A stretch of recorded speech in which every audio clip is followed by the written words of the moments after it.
Ladies and gentlemen, welcome back to the analysis of YOLENO TV. I hope you're well from wherever you're watching this channel. Now, one Charles Kanjama has said that William Ruto ako kwa njia panda. Ako kwa njia panda. Let me tell you why. You know, Kenyans and the youth at large have been talking about a lean government. You know, the government that was in place appeared to have been bloated with so many permanent secretaries. What has it that we have like almost 50 something permanent secretaries? I don't know whether that's true. So Ruto has been under pressure to make sure that he operates a lean cabinet. That is why he found it necessary to fire all the cabinet secretaries, because he could not fire those cabinet secretaries selectively. It would have created a bad picture within UDA, and it would have created a very, very high tension. So I want to take you to a move that William Ruto has made. This move will definitely shock you. But this move has already come at a time whereby Charles Kanjama also reminded William Ruto not to take a lot of time before he appoints cabinet secretaries, because the more he delays, the more he gives the lawyers, the advocates, an opportunity to sue him in court. So let me take you to the story regarding an appointment which William Ruto has made, because Ruto has made an appointment of a cabinet secretary. So in other words, Ruto has appointed a cabinet secretary. So who is this person? So like this video, is so important. If you like this video, I'm so grateful for everybody who has been liking our videos. I don't take that for granted. Subscribe to our channel if you've not subscribed before, and to existing subscribers, thank you so much for your support. Ruto moved in swiftly and made sure that he secured the problem that was seen. Ruto was staring at a possibility of running a government without cabinet secretaries. We all know that Musalia Mudavadi is the only person who was left in that cabinet. Of course, there is also the secretary to the cabinet. That one was that position, the holder of that position is still there. And we know also Rigathi Gachagua is there, but we don't have an attorney general, but we have the president. So Ruto has appointed Musalia Mudavadi because there has been talk that Musalia Mudavadi should be fired, because if he fired all the cabinet secretaries, then Musalia Mudavadi should also be fired, because he holds a position that is not in the law. Constitutionally, the prime cabinet position is not in the law. So that's why you find that so many people are saying fire Musalia Mudavadi. But what has Ruto done? The president has moved in to appoint Musalia Mudavadi as a cabinet secretary who is representing all the ministries. Prime Cabinet Secretary Musalia Mudavadi to be the acting Cabinet Secretary in all 21 vacant CS positions. Now, the President effected that in a Gazette notice that communicates the decision to dismiss 21 Cabinet Secretaries and the Attorney General. That is to mean Musalia Mudavadi will be a Cabinet Secretary for Treasury, for Transport, for Defense, for Interior, for Agriculture, housing, health, foreign affairs, you name it, trade, all those dockets. So Musalia Mudavadi is a cabinet secretary of land, treasury, cabinet secretary of all the dockets. So I'm looking at this move by William Samoei Ruto with a lot of caution. What if William Samoei Ruto is sending a message to the Gen Zs that, look here, I promised you that I was going to make some drastic changes.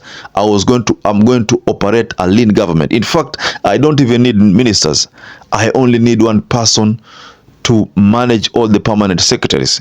Mind you, in each and every ministry, there is always a cabinet secretary, there is a permanent secretary. So there's a principal secretary.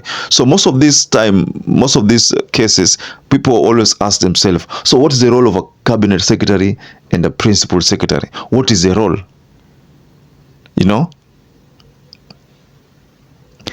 If Ruto has moved in to implement what he has implemented of appointing Musalia Mudavadi as the sole cabinet secretary in all the ministries. Maybe Ruto is trying to send a message that, look here, I can operate with one person as a cabinet secretary and then have permanent secretaries. Personally, I think that can work. How do we need all the 22 cabinet secretaries to do what? To joyride, to have expensive trips, to do what? To enjoy the benefits for doing nothing. Most of the cabinet secretaries were seen politicking, just going to Harambes.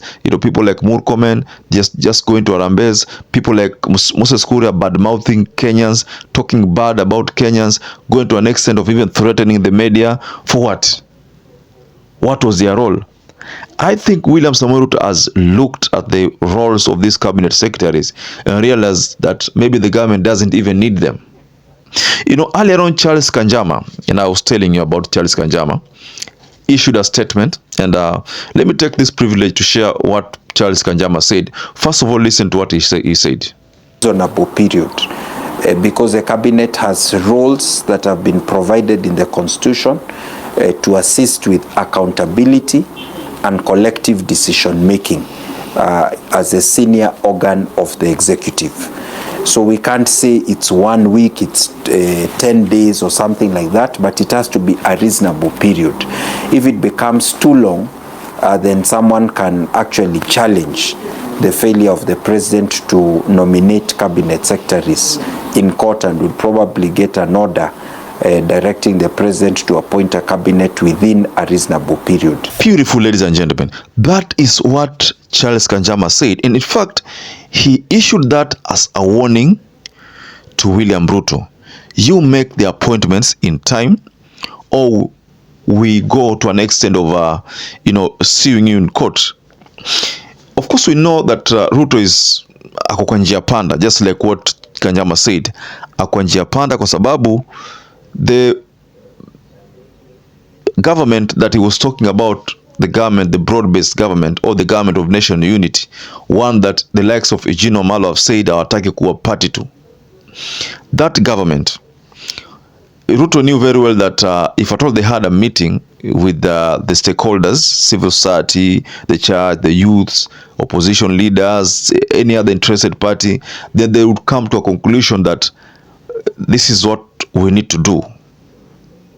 Ruto is also staring at another challenge.